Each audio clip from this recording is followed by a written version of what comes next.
Kumusta mga kanoisy? Welcome back sa ating YouTube channel, Philippine Noisy. So, ngayong araw, another update naman tayo about politika ng ating bansa. So, ang video ito is mula guys sa iyong araw. So, meron itong pamagat na heto na update sa warrant ni Senator Bato at iba pa. Totoo na?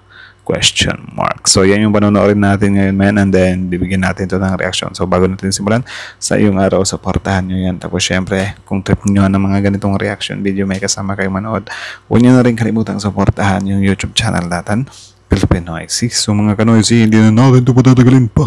Simulan na natin, baka agawin pa ng China.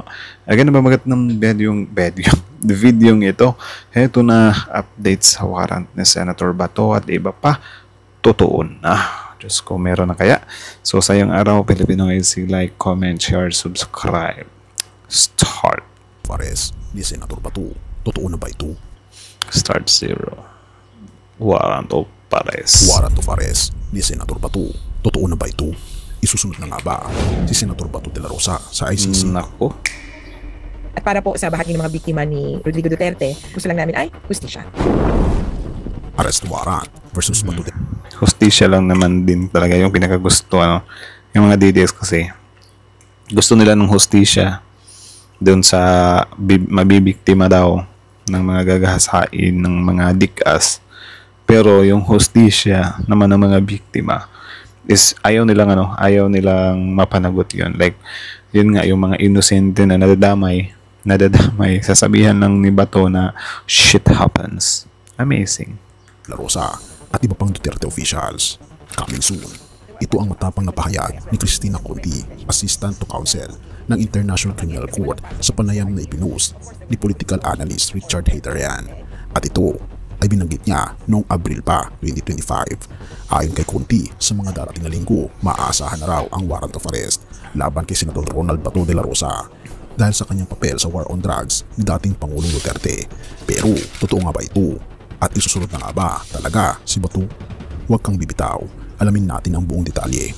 Ayon kay Conti, binanggit niya ito noong April 2025 na sinabi niyang sa mga susunod na linggo ay baka lumabas na raw ang warrant ni Bato de la Rosa, ngayon din ang kanyang mga kasamahan. At ngayon ay Hulyo 6, 20. So, sino dito yung excited na sa warrant of arrest ni Senator Bato? Comment down below. 25 na. Anong ibig sabihin ito? Na-dissolve kaya ito? O kaya naman, hindi ba ito totoo? O ibig bang sabihin ito ay malapit na talaga ang pagkaka-aresto kay Senator Bato? Totoo na Malapit si Bato na yan. ang isusunod kay Duterte? May plano na ba ang PNP at isusuko ba siya ng Senado? Huwag kang mag-skip. Ito ang buong kwento. Ayon sa video ni binahaging political analyst Richard Haytarian, sinabi mismo ni Conti na si Senator Ronald Bato de la Rosa ay malapit na mapadalhan ng arrest warrant ng ICC kaugnay sa kasong crimes against humanity kasama si dating Pangulong Duterte. It was not just him. He was an indirect co-perpetrator along with others. Ito pa'y pahayag ni Conti. Bilang dating PNP chief, critical daw ang papel ni de la Rosa sa pagpapatupad ng Ito. Silang tatlo. Siyempre, hindi lang mapanagot. Kasi, siyempre, hindi lang naman nagawa ni Duterte yan eh. Diba? Meron din namang, kamay dabakal ni Bato dyan. Diba? So, may pananagutan talaga si Bato dyan. Actually, pwede naman siyang tumanggi. Pwede naman siyang mag-resign, diba? Pero mas pinili pa niya pa rin na gampanan yung part niya doon sa, sa war on drugs. Which is, eto na nga, nagresulta na or singilan time na, wala na, ayaw ng panagutan. Diba? Kala mo naman talaga yung buhay ng tao is parang lang, hulugan. Hulugan ba? Or parang buhay lang ng sisiw. Diba? Tapos may pasabi-sabi pa yung sa issue nung sabong, diba? They deserve, mga tao din yan. Wow. war on drugs. Baka si Duterte ang utak. Sina Bato at iba pang opisyal daw ang mga kamay na nagpapatupad. Dagdag pa ni Conti. So, minimum, Bato, there could be others, there will be others. At ang pinaka-nakakilabot, coming soon na ang warrant. Iyan ay pahayag niya noong April 2025. Pero ngayon, Hulyo na. Ibig sabihin, anytime from now, pwede na itong ilabas. At ito ang reaksyon ni PNP Chief General Torre na nagsabing, we'll cross the bridge when we get there. Pero may contingency plans na kung sakaling maglabas ng warrant ang ICC. Samantala, Si Senator Bato na dating nagsabing magtatago, ngayon ay nagsabing kung may official order mula sa ICC, handa akong sumuko. Pero ang tanong, ganun pa rin kaya ang kanyang paninindigan kung dumating na ang aktual na warrant? Mga kababayan, mga kaibigan, malapit na raw ang warrant. Ang tanong, totoo ba? Natawa ako mga. Hindi ako ng WD squad. Tapang, no? Tapos ayaw naman humarap sa ICC. Pag-asa pa bang makalusot ang senator? At sino pa kaya ang mga susunod sa listahan ng ICC? Atin itong abangan mga kaibigan. At habang ang mundo ay abalang-abala sa paghahabol, pag-aresto at pagbubunyag ng mga kasalanan ng tao, tayo naman mga kapatid ay pinaalalahanan na may higit na darating kaysa sa warrant ng ICC. Mas malapit na ang pagdating ng ating Panginoon Jesus at ang kanyang pagbabalik, hindi para magparusa agad, kundi upang iligtas ang mga nagtitiwala sa kanyang awa at pagmamahal. Grabe, paano kaya tayo maliligtas sa pagbabalik ng Diyos par? May makasalanan naman tayo, ano? 2 Pedro 3 verse 9, hindi mabagal ang Panginoon sa pagtupad sa kanyang pangako, gaya ng inaakala ng iba. Sa halip, siya ay matyaga sa inyo, dahil ayaw niyang may mapahamak, kundi ang lahat ay makapagsisi at mapalapit sa kanya. Sa dami ng mga pangalan na sinisigaw ng hustisya sa mundong ito, mula kay Duterte hanggang kay Bato, tayo rin ay may mga lihim na pagkakamali. Grabe talaga yung ngiti ni Aimee. Minsan naiinis ako eh. Sorry Kasalanan at kahinaan. Pero ang kagandahan ng Ebanghelyo ay ito. Ang ating Panginoon Jesus ay hindi tulad ng mga hukom ng tao. Hindi siya naglalabas ng warrant para lang ikulong ka. Nagpapatawad siya para palayain ka. Sa halip na arrest warrant, ang hatol ng ating Panginoon Jesus ay isang open invitation. Lumapit ka, ako'y nagpapatawad, ako'y nagmamahal, ako'y babalik para sa iyo. Malay nga natin itong mga DDS na to. Sobrang angry sila. Sobrang galit sila na ikinulong sa ICC si FPRRD. Malay natin si FPRRD doon, wala na, nangungumpisal na or humihingi na ng tawad. Nagdadasal na. 'Di ba? Gusto na magbagong buhay. 'Di ba? Diyos na lang bahala sa kanya. Pero malay natin, 'di ba? Yun na yung ginagawa niya doon. Sobrang bored mo doon eh. 'Di ba? Ikaw lang mag-isa doon eh. 'Di ba? Grabe na talaga kung nandun ka sa kulungan, galit ka pa rin sa Diyos. Sasabihin mo pa rin, hindi ko pinagsisihan yung mga pinatumba ko ng war on drugs. Kaya ganyan. Di ba?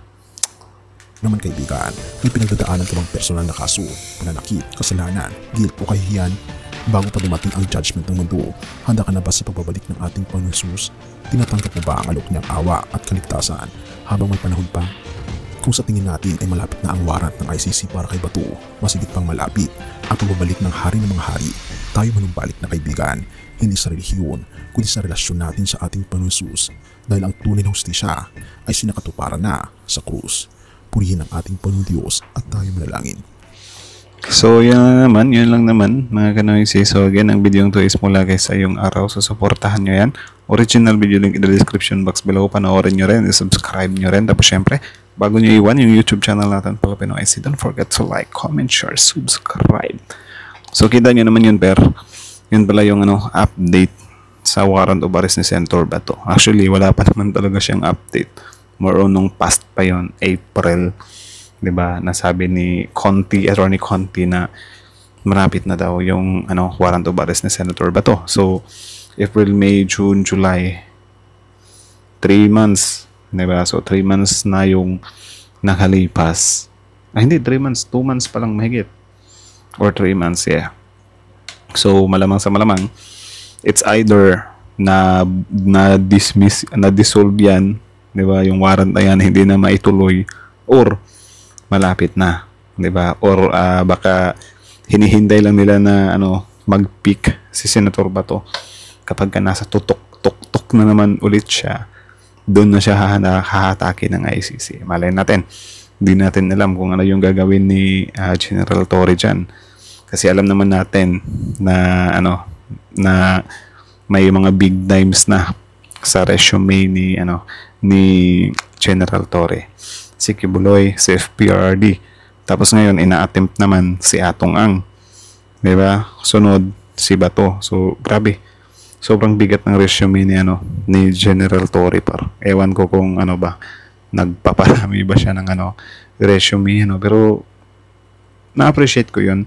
Na-appreciate ko yung niya, yung pinaka ano niya talaga na kahit sino ka pang Poncio Pilato na big time dyan, papanagutin kita. Kasi yan din yung yan din yung reason kung bakit nabilib ako kay Duterte na parang dati yun na parang willing siyang banggain yung mga big times, 'di ba? Yung mga oligarko kapag talaga. Though meron din naman siyang pinanagot talaga, 'di ba? Na mga oligarchs gaya nung sa Cebu Pacific ba yun? Correct me if I'm wrong. Basta something like that, 'di ba? Na nakipagmatigasan talaga siya, yung ABS-CBN, nakipagmatigasan siya, something like that ba. Pero ang problema lang kasi kay FPRD, medyo namimili siya. 'Di ba? Kasi lumalabas yung issue na meron din daw siya, yun kung totoo to or hindi pa to proven talaga. 'Di ba? Na yung mga tan, 'di ba? Sila Charlie Tan, sino yung tan na si Michael Yang, 'di ba? Na yung mga Chinese na yan, na mga drug lords daw or mga big time, 'di ba? Na mga drug lords is nasa ring niya mismo. Iisipin mo, anak ng tokwa, 'di ba? Yung plataporma mo, yung war on drugs, tapos meron ka sa circle mo na may mga may mga issue about drugs. 'Di ba? So parang lumalabas na may kinikilingan ka. Isa sa example dyan, yung claim mo. 'Di ba? Sabihin natin kung totoo yung claim mo na dati daw ng presidente si FPRD, alam niya daw na gumaganyan si PBBM. So sige, for the sake of argument, what if totoo na gumaganyan nga si PBBM? Ang tanong, bakit hindi mo siya hinuli noon? Ang explanation mo or ang sagot mo, hindi kita hinuli, hindi kita sinumbong kasi kaibigan kita. O akala ko ba wala kang sasantuhin? Bakit kapag kakaibigan mo, palulusutin mo? So in short, hindi ka tunay na the Punisher. Parang the Punisher / protector.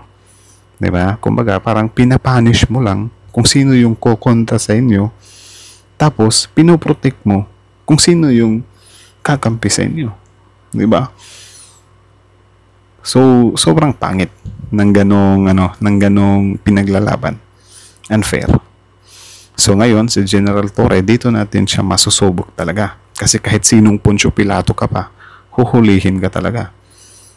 'Di ba? Regardless kung marami na siyang natatanggap na mga threats. So, anyways, hanggang dito na lang muna. Kayo masasabi nyo kay General Torre. Anyways, ipagdasal din natin yung safety niya para. And then, comment down below. Abot naman dun sa warrant of arrest ni Senator Bato.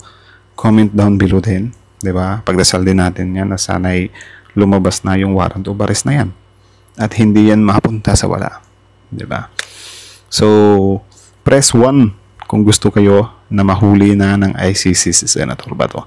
So that's it. Thank you so much for watching sa inyong araw. Filipino IC. Like, comment, share, subscribe. Filipino IC is out.